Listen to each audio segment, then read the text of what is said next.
افغانستان عالمی دہشت گردی کا مرکز ہے، بہت ہو گیا، اب سرحد پار دہشت گردی کو ختم کرنا ہوگا۔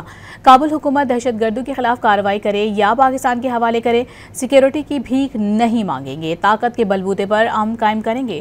DGISPR نے وارننگ دے دی۔ ترجمان پاک فوج نے پاکستان میں افغانستان سے ہونے والی دہشت گردی میں افغان فوج کے سپاہیوں کی بھی ملوث ہونے کی تصدیق کر دی۔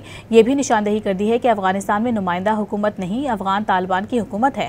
پاکستان افغانستان میں عوامی نمائندہ حکومت کا حامی ہے۔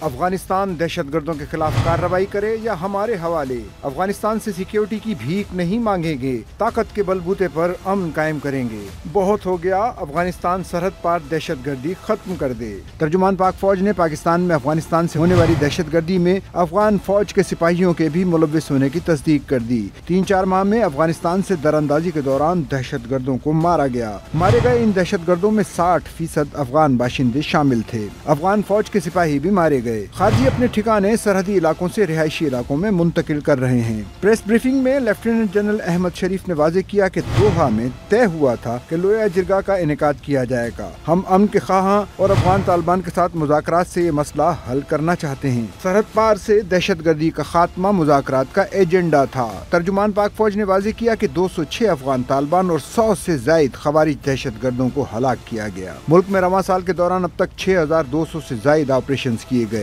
آپریشنز میں 1667 دہشت گرد مارے گئے۔